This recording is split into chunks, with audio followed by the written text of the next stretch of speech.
히브리서 11장에는 성경의 역사에서 가장 위대한 믿음의 영웅들이 소개되어 있습니다. 이들은 거의 탐복할 만한 인물들이죠. 그런데 이러한 인물들을 히브리서가 소개하는 이유가 무엇입니까? 저는 두 가지 이유가 있다고 생각합니다.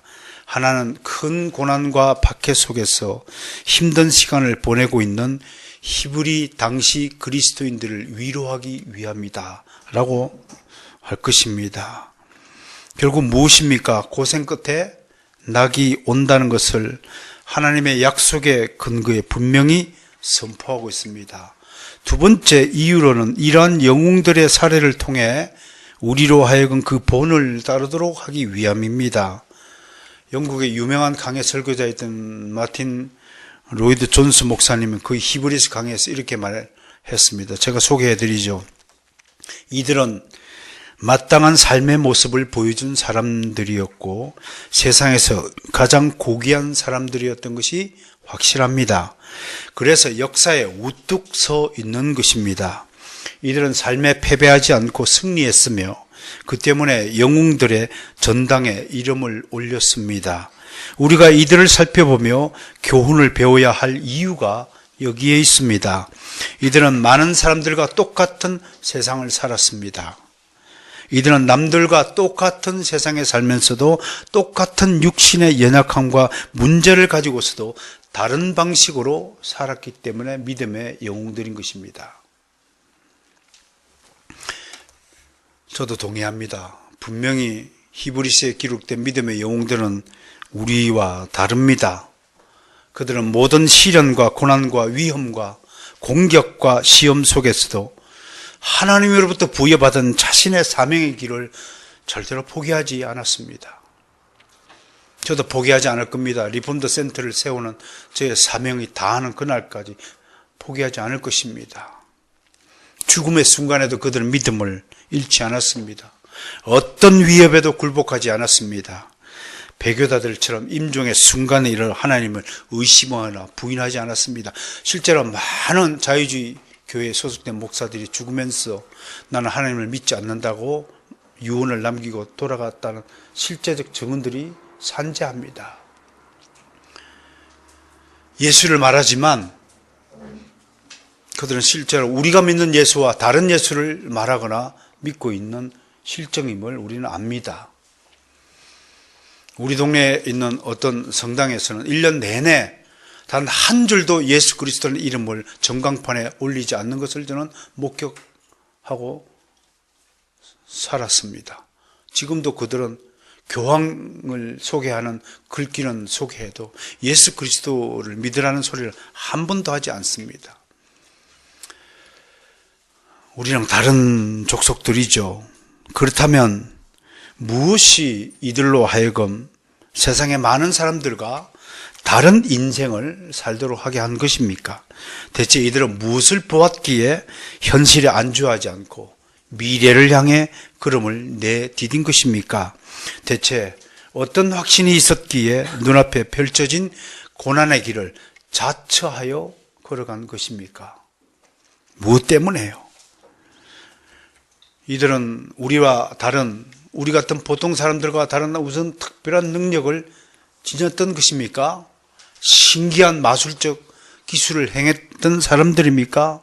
아니면 우리보다 훨씬 참을성이 많고 성격이나 기질이 좋아서 훌륭한 믿음을 가질 수 있었단 말입니까? 그러나 성경 어디를 보아도 이들의 자질이나 기질이 우리랑 다르다고 말하지 않습니다. 우리랑 꼭 같은 사람들이었습니다. 그 비결이 무엇입니까? 로이드 존스 목사님의 이야기를 좀 더 들어보겠습니다. 첫째, 이들은 다른 사람들과 달리 삶과 그 의미 및 목적에 대한 주변 세상의 철학을 받아들이지 않았습니다.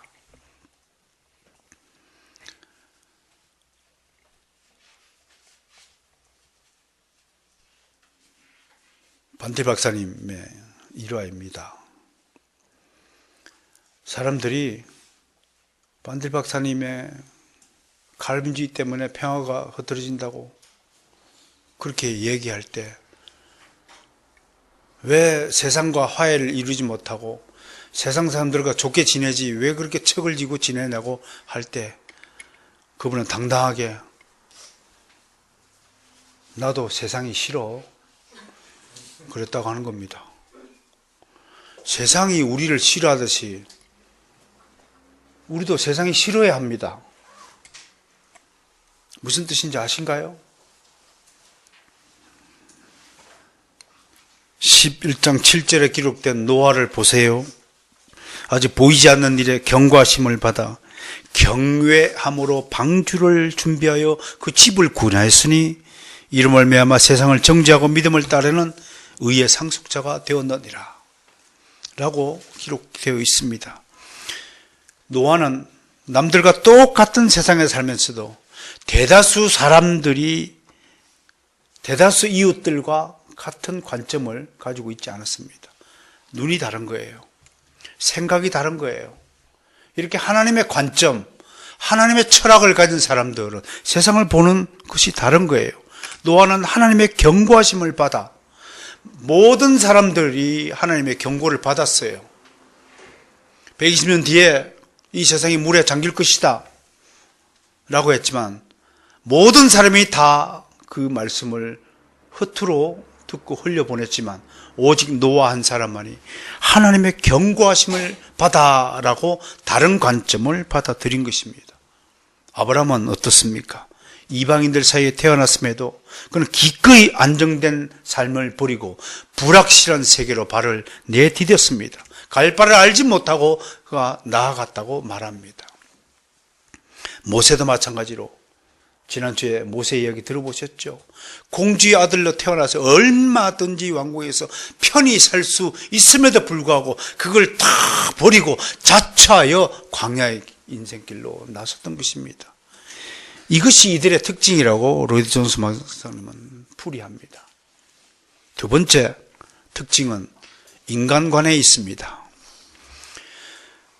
우리가 인간에 대해서 어떤 철학을 가지느냐에 따라서 인생이 달라진다고 하는 것입니다. 다른 사람들은 인간을 거의 동물에 가까운 존재로 여겼지만 이들은 하나님이 그 속에 영과 혼을 두셨다고 믿었던 사람들입니다. 하나님의 형상으로 지어진 사람들이라고 믿었던 것입니다. 이들은 하나님이 죄와 그 모든 폐해를 보냈음에도 불구하고 세상을 구원하시며 사탄의 속박에서 풀어주실 것이라고 확고하게 믿었습니다. 하나님은 예수 그리스도 안에 성취될 약속들을 이들에게 보여주시고 말씀하셨습니다. 이들은 하나님의 약속은 100% 진짜라고 믿었던 것입니다. 조금도 의심하지 않았던 것입니다. 여러분, 믿음의 반대말이 무엇인가요? 의심입니다.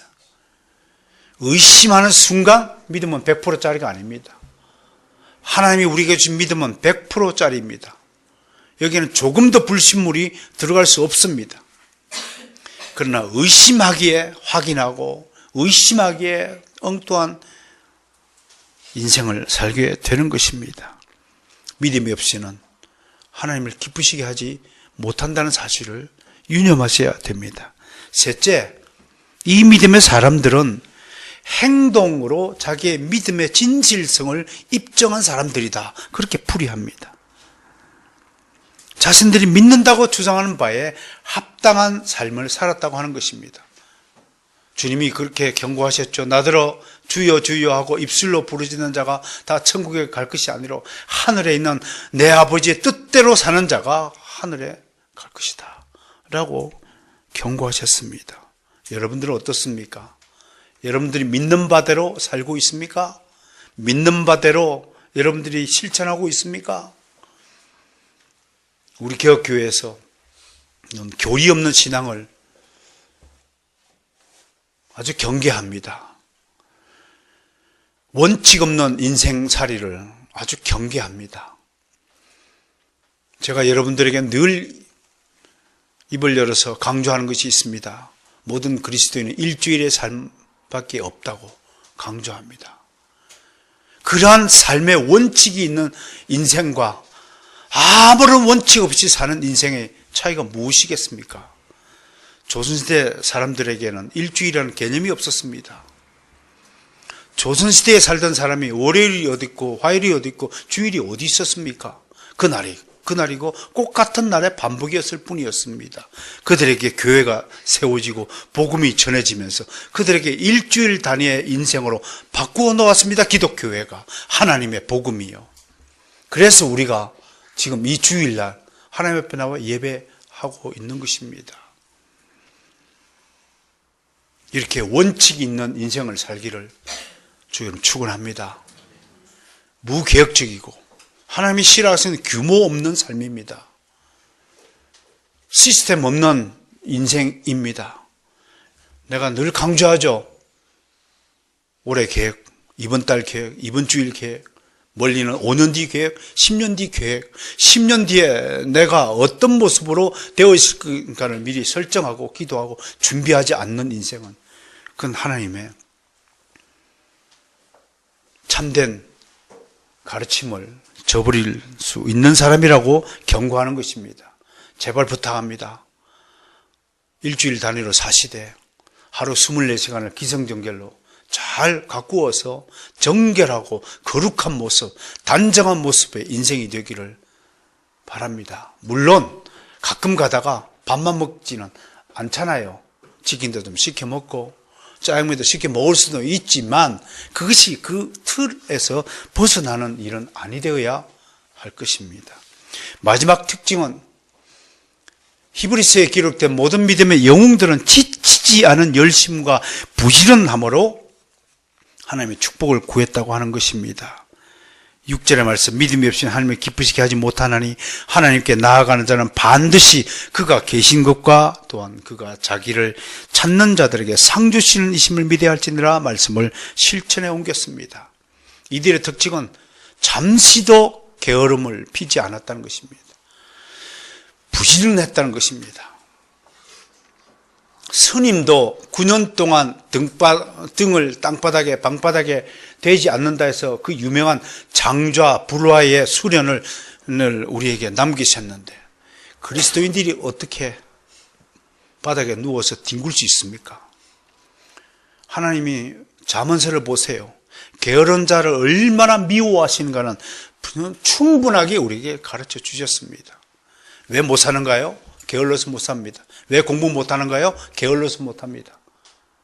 왜 인격이 성장 안 되는가요? 게을러서 못합니다. 왜 다른 사람과하고 관계가 나쁜가요? 게을러서 못하는 겁니다.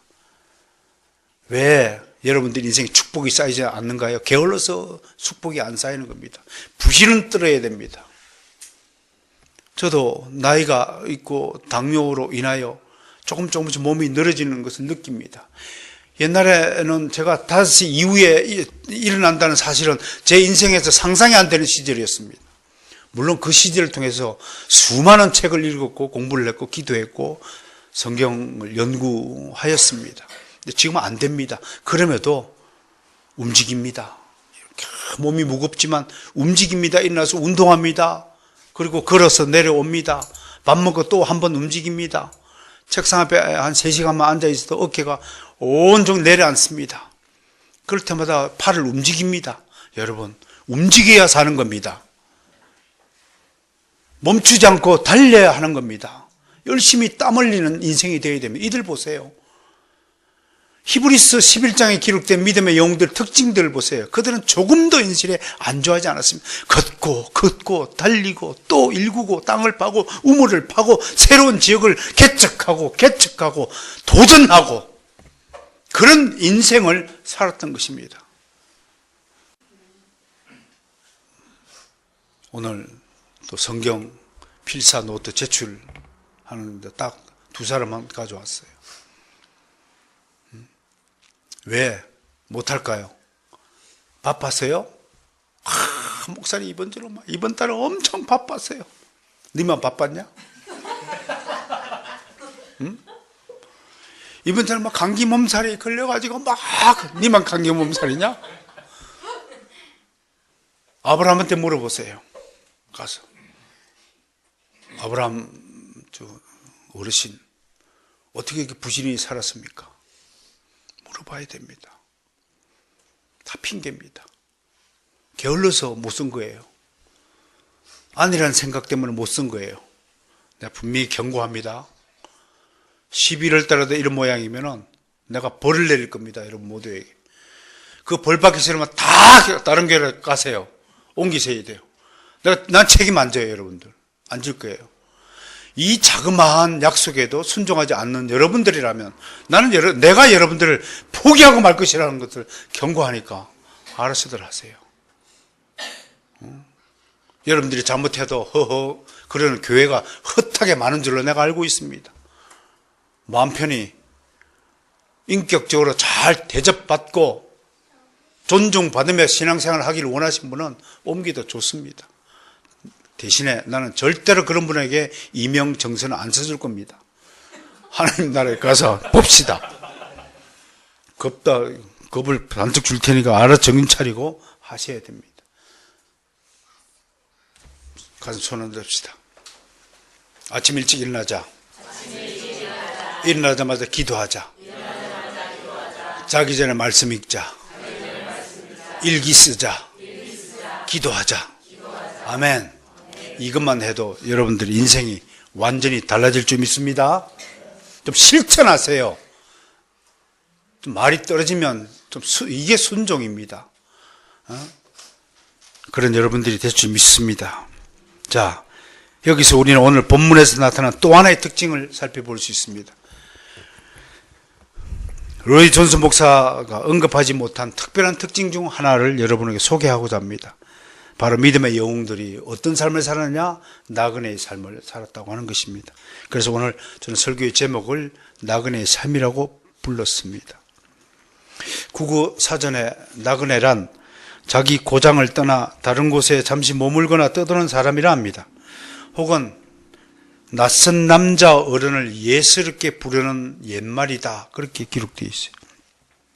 옛날 평안도에는요, 남편을 나그네라고 불렀다 합니다. 하도 집구석에 안 들어오니까 그렇게 부른 모양입니다. 혹시 그런 남편들 계시나요? 사업한다고 바빠가지고 집에 잘 안 들어가고, 그 광고도 그런 게 있잖아요. 막 어린아이가 안아주니까 아저씨 다음에 또 오세요 그렇게 인사하는 거. 아빠 보고 남편을 나그네라 불렀다고 해요. 이런 남편이 지금 많이 있는 줄 생각합니다. 그런데 원래 이 이름은 평범한 여행객이나 방문객 또는 이방인을 지칭하는 말이 아니었습니다. 지금의 의미가 좀 다르죠. 고전에는 나그네는 무당이나 점쟁이를 가리키는 말이었습니다. 어린 시절에 분명히 기억합니다. 이게 순례하는 점쟁이가 있었어요. 그 점쟁이가 동네에 찾아오는 날은 온 마을 사람들이 다 모여갖고 돈을 주고 점을 치던 모습들이 지금 생생해요. 우리나라가 전통적으로 얼마나 우상 숭배의 민족이었는지 그런 나라, 그런 모습이 이제 다 사라졌잖아요. 이게 복음의 힘이라는 사실을 아셔야 됩니다. 그때 그랬어요. 저 어렸을 때. 우리나라에서 그러니까 나그네란 좋은 이미지를 가지고 있지 않은 사람입니다. 그러나 유대 지역에서의 나그네는 우리와 좀 다른 의미입니다. 게르라고 하는데 게르는 머물다라는 뜻인데 낯선 이방인이지만 우리 안에 들어와서 잠시 머무는 객, 손님이니까 구약 성경에는 이들을 잘 대접하라고 늘 가르치고 있습니다. 굉장히 인심이 좋죠. 역사적으로 왜 유대인들이 이렇게 나그네에 대한 대접을 즐겼냐면 자기들이 그런 인생을 살았기 때문에 동병상련이라고 할까요? 그래서 성경에도 그렇게 되어 있습니다. 이스라엘 백성들은 자신들이 이국 땅에 살면서 받은 학대를 상기하면서 출애굽 23장 9절에서 하나님이 이렇게 말씀했어요. 너는 이방 나그네를 압제하지 말라. 너희가 애굽 땅에서 나그네 되었은즉 나그네의 사정을 너희가 아느니라. 과부 심정 누가 한다고요? 호렙의 심정은? 네, 호렙이 잘해요. 봉우사님 심정은?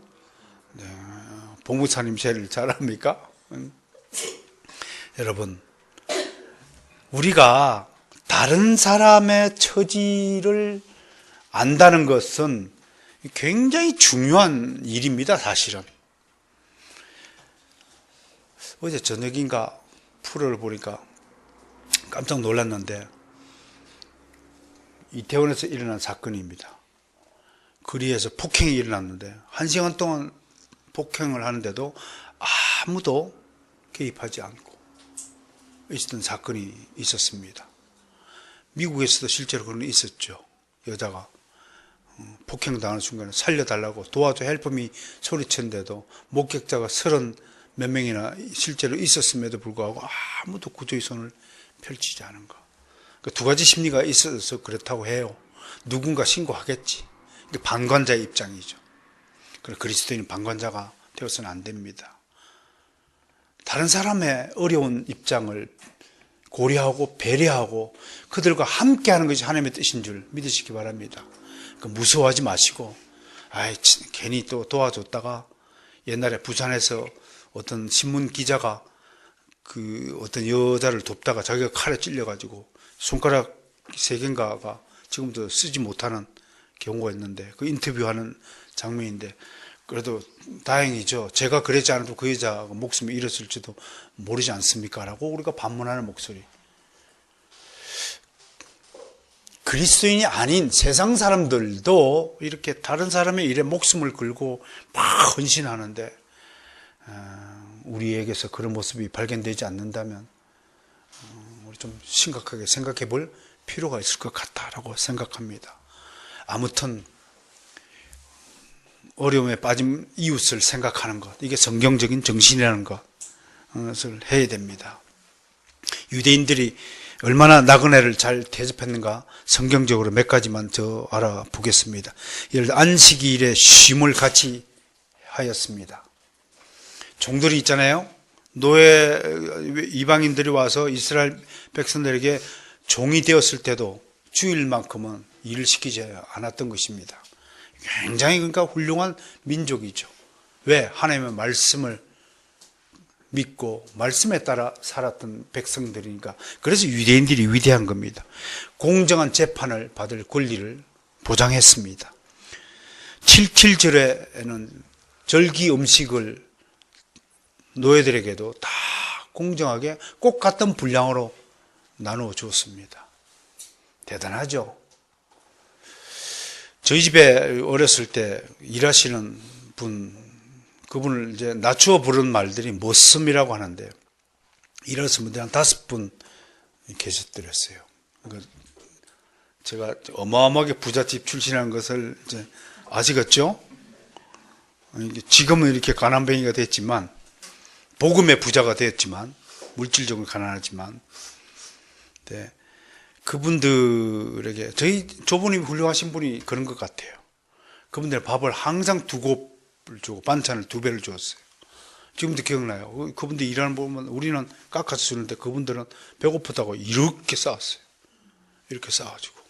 그리고 일단은 3년 이상 일을 했을 경우에는 논 한마디기를 떼어서 보내시고 그랬던 적이 있습니다. 그래서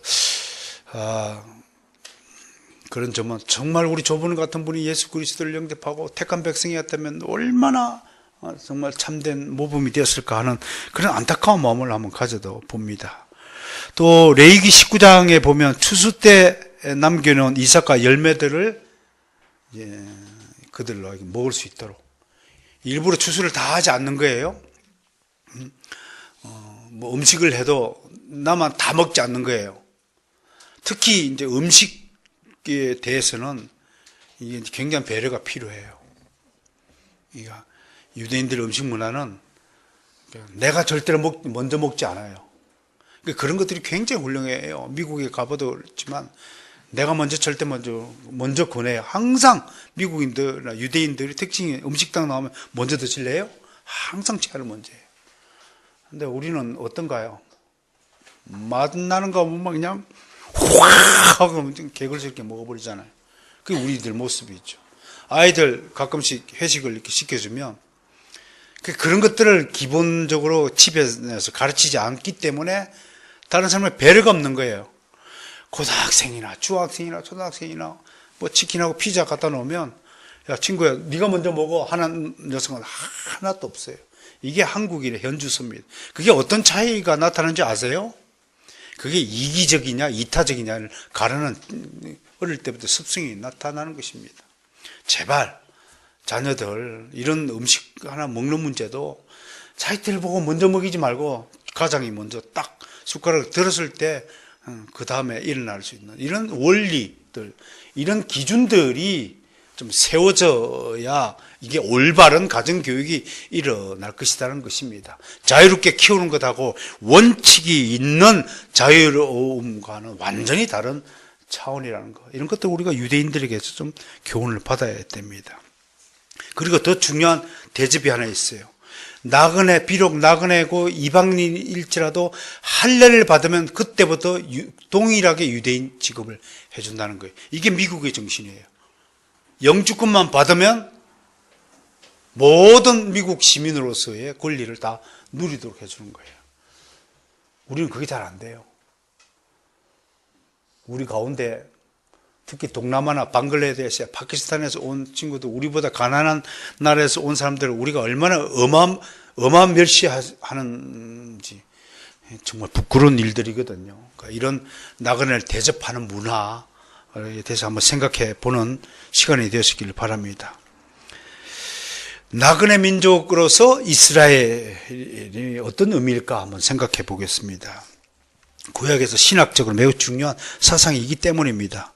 비록 족장들이 나그네로 머물던 가나안 땅이 하나님의 약속에 의해서 이스라엘의 소유가 되었지만 그 땅은 궁극적으로 이스라엘 백성의 땅이 아니라 이스라엘 민족은 이게 누구의 땅이라고요? 하나님의 주신 땅이라는 거예요. 이게 우리랑 완전히 다른 거예요. 내 것이라는 개념이 없어요. 그래서 당시 가나안 땅에 잠시 머무른 나그네였기 때문에 이러한 의식들이 곳곳에 성경에 기록되어 있습니다. 몇 개만 좀 같이 찾아보겠습니다. 레위기로 갑시다. 레위기.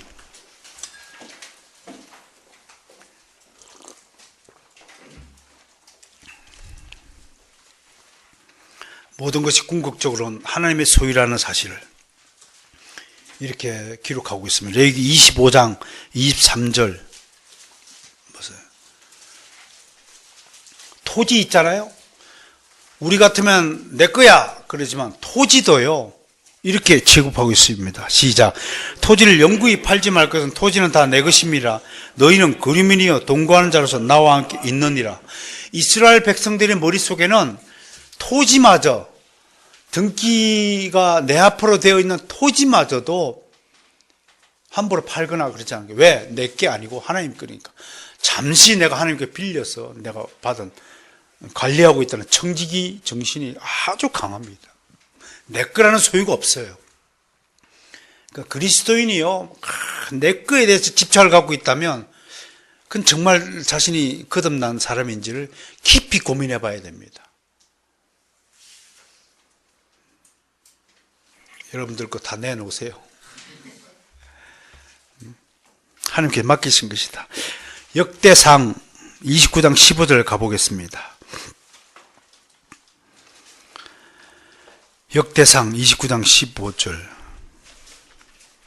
이게 유대인 정신입니다.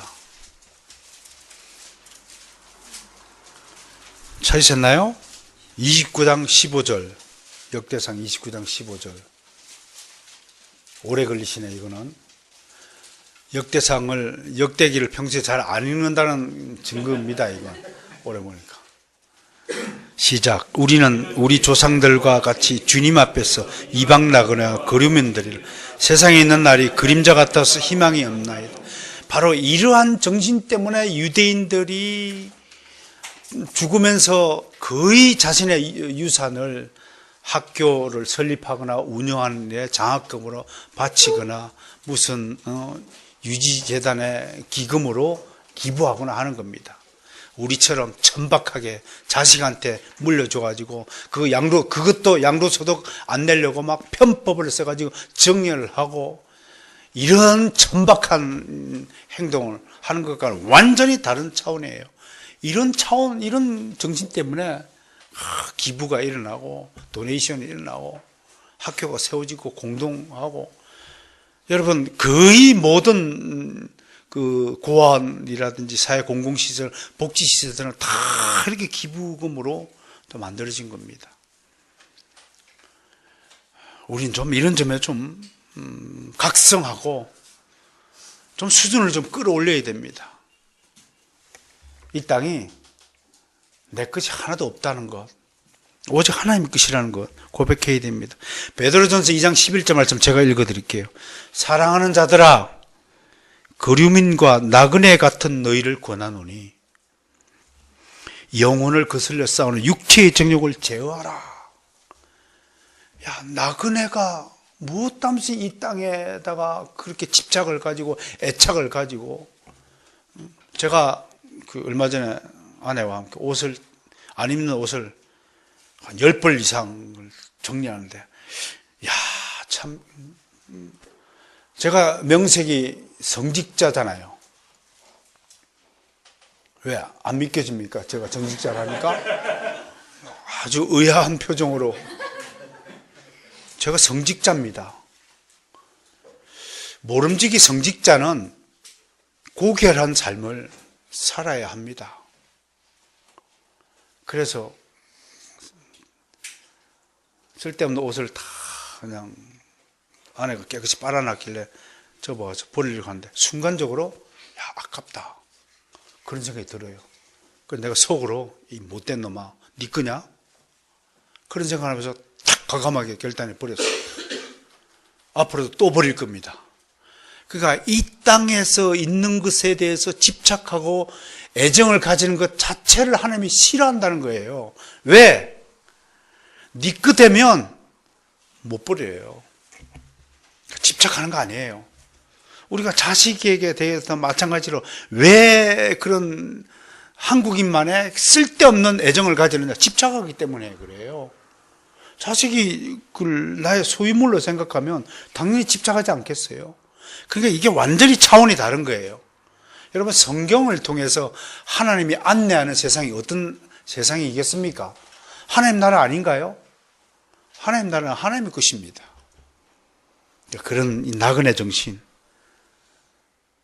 왜 유대인들은 이런 정신을 가지고 사는데 왜 한국의 그리스도인들은 살지 못할까? 한번 생각해 보시면서 제가 오늘 나그네 정신을 다음과 같이 정리하고자 합니다. 첫째, 나그네는 영구적인 것이 아니라 일시적인 존재입니다. 모든 그리스도인은 이 땅에서 잠시 머무는 나그네들입니다. 누구도 잠시 머무는 곳에 뜻을 두고 장기 계획을 세우고 청사진을 펼치지 않습니다. 만일 그러한 사람이 있다면 그는 매우 어리석은 사람일 것입니다. 나그네는 잠시 머물다가 다시 다른 곳으로 이동하는 사람입니다. 그래도 스쳐 지나가는 바람입니다. 그러니 나그네로 살면서 어떤 것에 집착한다는 것은 바람을 손에 잡으려는 것과 같이 험한 일이다 라는 교훈을 전하고 싶습니다. 둘째, 나그네에겐 소유권이 인정되지 않습니다. 경제적인 관점에서 권리는 두 가지로 나누어집니다. 하나는 소유권이고 하나는 사용권입니다. 건물을 소유한 사람과 그 건물을 사용하는 사람의 권리가 다른 것입니다. 나그네는 사용권을 가진 사람입니다. 소유권은 오직 우리 주 하나님 아버지에게만 있습니다. 셋째, 그러나 성경의 나그네는 돌아갈 처소가 있다는 것이 다릅니다. 세상의 나그네는 정처 없이 떠돌아다니지만 우리는 돌아갈 처소가 있습니다. 그곳을 오늘 히브리서가 뭐라고 표현합니까? 본향이라고 표현합니다. 홈랜드입니다. 우리의 고향 땅이 있습니다. 그 고향 땅에서 우리가 와서 이 세상의 나그네로 살다가 다시 고향 땅으로 돌아간다고 하는 것입니다.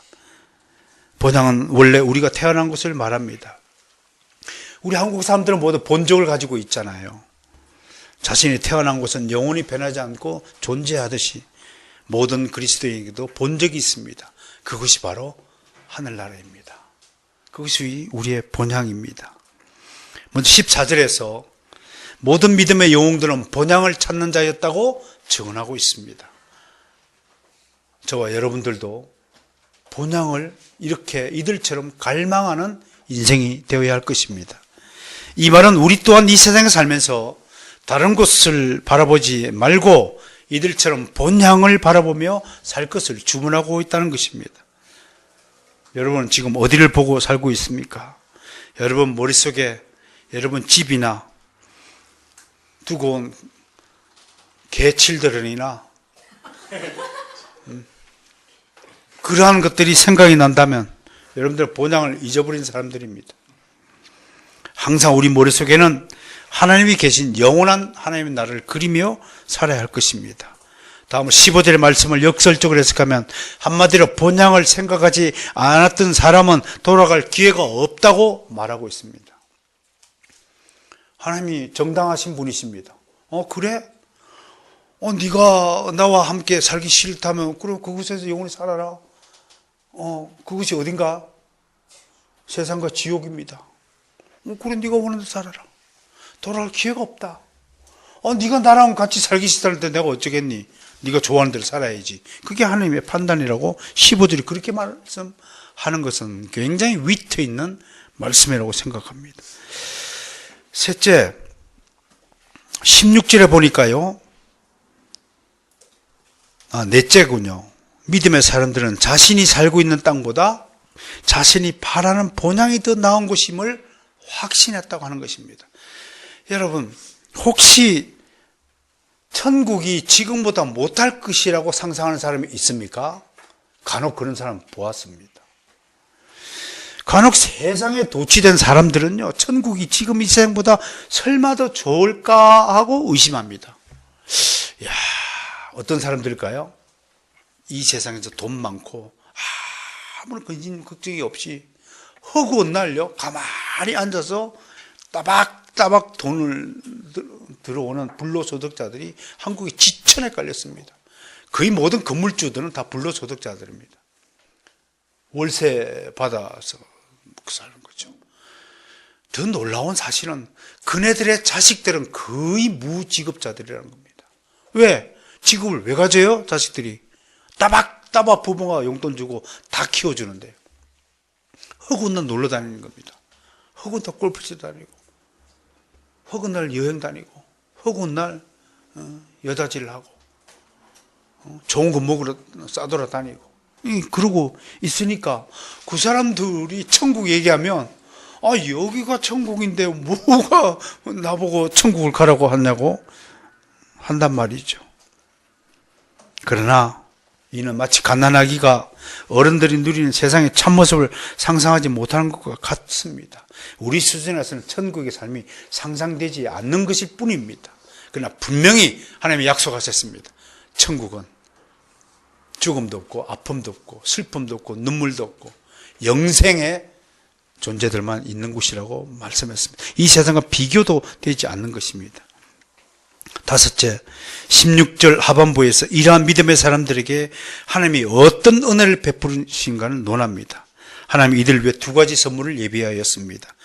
하나님은 그들의 하나님이라 일컬음을 부끄럽지 않고 자랑스럽게 생각하셨다고 말씀합니다.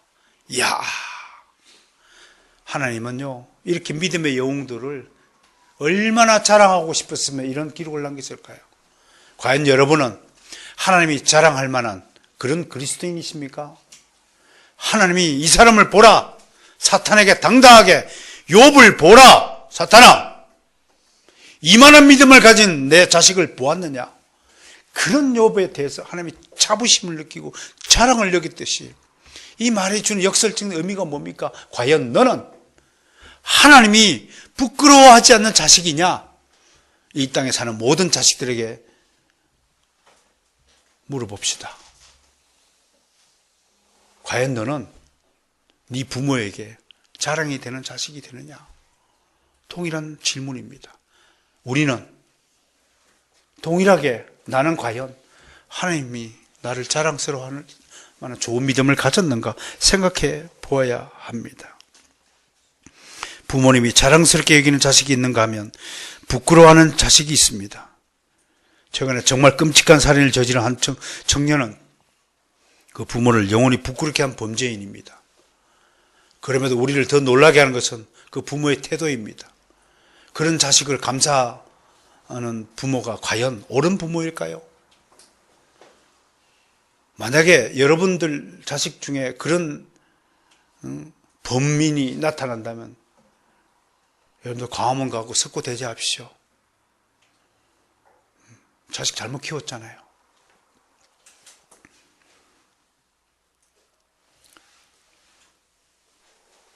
하나님은 좋은 믿음을 가진 사람들을 자랑스러워한다는 선물을 16절 하반부에서 밝히고 있습니다. 두 번째 선물은 뭡니까? 모든 믿음의 자녀들을 위해 하나님은 영원히 거주할 한 성을 예비해 두셨다고 하는 것입니다. 그 성이 바로 요한계시록 21장 1절, 2절과 11절에 나오는 아름다운 하나님의 도성입니다. 시간 관계상 제가 대신 읽어드리겠습니다. 또 내가 새 하늘과 새 땅을 보니 처음 하늘과 처음 땅이 없어졌고 바다도 다시 있지 않더라. 뭔가요? 우리가 눈에 보이는 가시적인 이 모습 완전히 바뀌어진다는 분명히 말씀하고 있습니다. 여기서는 썩어짐이 있고 부패함이 있고 오염됨이 있고 냄새나는 것이 있고 온갖 나쁜 것들이 존재하지만 하나님이 예비하신 이 아름다운 성에는 그러한 것들이 없다는 것입니다. 또 내가 보매 거룩한 성 새 예루살렘이 하나님께로부터 내려오니 그 준비한 것이 신부가 남편을 위하여 단장한 것 같더라. 얼마나 아름다우면 신부가 단장한 것 같더라 표현합니까? 여러분, 여자가 제일 예쁠 때가 어디입니까? 신부 화장할 때, 남편을 맞이했을 때. 아무리 성질이 갈갈한 여자도 그때만큼은 다소곳하게 있습니다. 가장 아름다웠거든요. 11절 하나님의 영광이 있어 그 성의 빛이 지극히 귀한 보석 같고 벽옥과 수정같이 막더라. 얼마나 깨끗하고 거룩하고 아름답고 맑으면 수정같이 막더라 라고 언어적으로 표현합니다. 더 이상 인류가 개발한 언어로는 이 아름다움을 표현할 길이 없는 거예요. 이게 우리가 돌아갈 우리 고향의 모습입니다. 여러분 이제 고향으로 돌아갈 마음이 생겼나요? 아픔도 없어요. 당뇨약도 안 먹어도 돼요. 살 뺀다고 다이어트 안 해도 돼요. 자동차를 끌고 그 피곤하게 왔다 갔다 안 해도 돼요. 불수레가 있어요. 얼마든지 말로만 하면 불수레가 휙 타고 이쪽 별 저쪽 별로 날아다니면서 그리고 온 우주를 평생 동안 여행할 수 있어요. 생각해 보세요. 음식 요리하지 않아도 돼요. 빨래하지 안 해도 돼요. 청소 안 해도 돼요. 모든 곳에 과질수, 생명수 갈들이 지천에 널려서 목마르지도 않아요. 물을 먹을 필요가 없어요. 배고프지도 않아요. 그래도 먹을 것 온갖 만나는 것이 지천에 널려 있어요. 미워하는 사람도 없어요. 나를 싫어하는 사람도 없어요. 그저 아름다운 사람들만 있어요. 속썩이는 남편도 없어요. 남편 볼 일도 없어요. 가면 자식놈 보고 공부 안 한다고 매질할 필요가 없어요. 그것이 우리 천국입니다. 할렐루야. 이 좋은 이 아름다운 성을 상상하면서 비록 우리가 이 땅에 나그네이지만 영원한 이 도성에서는 우리가 주인 되어 영원한 복락을 누린다는 것입니다. 너무 소설 같은 얘기인가요? 아직 믿어지지 않는가요? 그럴 수 있을 것입니다. 그러나 하나님의 약속은 변감이 없습니다. 하나님의 약속은 진실되지 않은 것이 없습니다. 이 이야기는 진짜 리얼 스토리입니다. 약속입니다. 프라미스입니다. 하나님의 변하지 않는 unchangeable promise입니다. 우리를 위한 그 약속을 믿으시고 이 땅에서의 삶이 천국에서 삶을 결정한다는 걸 생각할 때 얼마나 우리가 정신을 좀 차리고 반듯하게 열심히 있게 아름다운 모습으로 살아가야 하는가를 오늘 말씀에 주는 교훈일까 생각합니다. 사랑하는 성도 여러분, 우리 교회 이름대로 주님 앞에 바로 서는 여러분이 되시길 바랍니다. 바로 서는 자가, 코람대화하는 자가 가장 아름다운 교회요 성도가 되실 것을 믿습니다.